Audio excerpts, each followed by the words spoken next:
This Bowtech original series is brought to you by the most accurate speed bow in history, the Realm SR6. A speed bow shouldn't feel this smooth. Shoot it, feel it, believe it. Only from Bowtech, an entire company obsessed with accuracy. Shoot one at your local dealer today.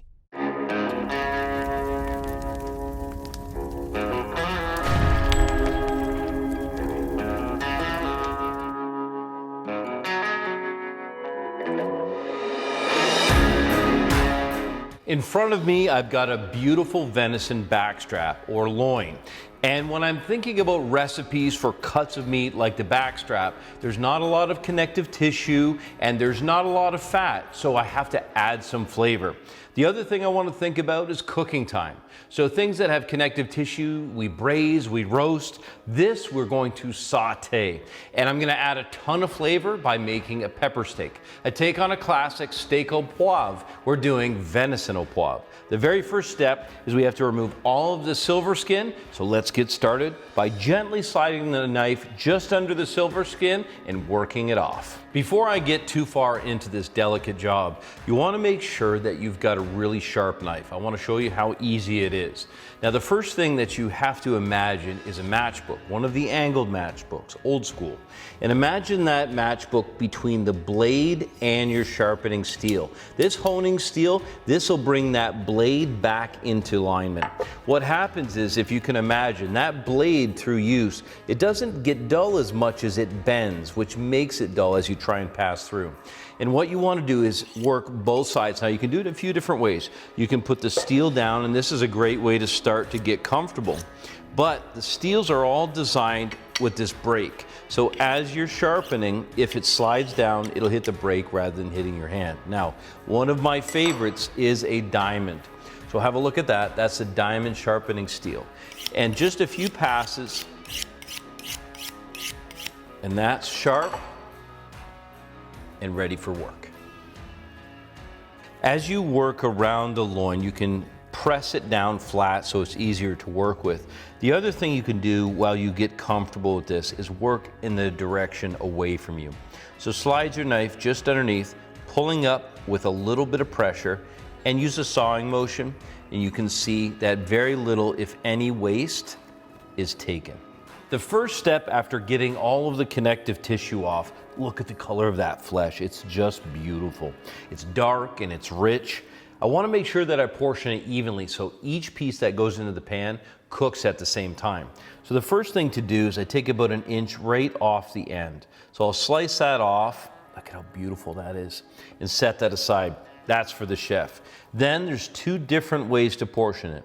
I can use the width of the knife and simply slice medallions, which is really nice.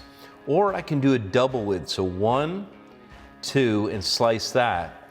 And what you do is literally take and butterfly that. So down about 3/4 of the way through, then fold it open, and what you're left with is a beautiful thick medallion that's about twice the size. So it depends where you're going with it. Whenever you're working with such an incredible product like this venison, you always want to make sure to have residual heat in the pan.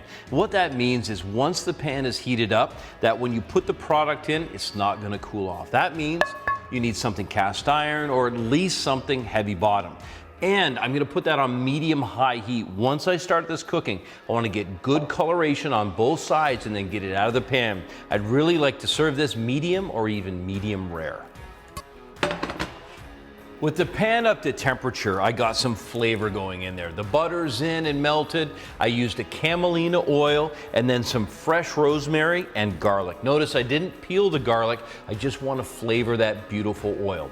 Now it's for the fun part. We're going to get into the peppers. Now, these peppercorns, you might think it's going to be so intense and so powerful and so hot. But the fact is, when you cook them, what happens is it really mellows the flavor. Now, I'm going to use a mortar and pestle and basically take whole peppercorns and just crush them up. If you don't have the mortar and pestle, don't worry.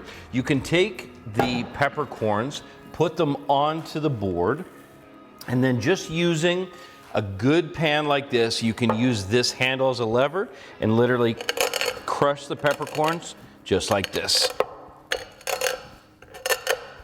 The other thing that makes this recipe so great is that all of the ingredients are easily and readily accessible.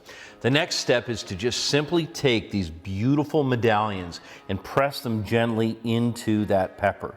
You might think it's going to be too much, but I promise you, it is heavenly. Press them in just like this and just continue to work yourself around the board. You know your pan is ready when the oil starts to smoke. That means it's good and hot. Now make sure to not crowd the pan as you add each one of these medallions. You want to give enough space all the way around for flavor to develop, and make sure that you don't boil the meat. You really want it to saute. As soon as the venison is finished, get it out of the pan. The most important thing is to allow it to rest. And because it's sauté, which is a dry heat cooking method, you want to make sure not to cover it. At this point, that escaping moisture would soften the crust. We want that crust to stay perfect. The way to finish it up now is to slice up some beautiful shallots. We're going to get these in the pan, and then I'm going to use a little bit of bourbon and cream to finish up a delicious sauce. With the shallots nicely sauteed and colored, I've got bourbon, and I'm just gonna use that to deglaze the pan. There's a couple things that are gonna happen. First of all those bits of flavor off the pan are now going to be in my pan sauce. The other thing is that I'm gonna get that flavor from the bourbon that's gonna be incredible. With the cream I added reduced to the perfect consistency, this cream sauce made right in the pan will be the perfect complement to the peppery steak.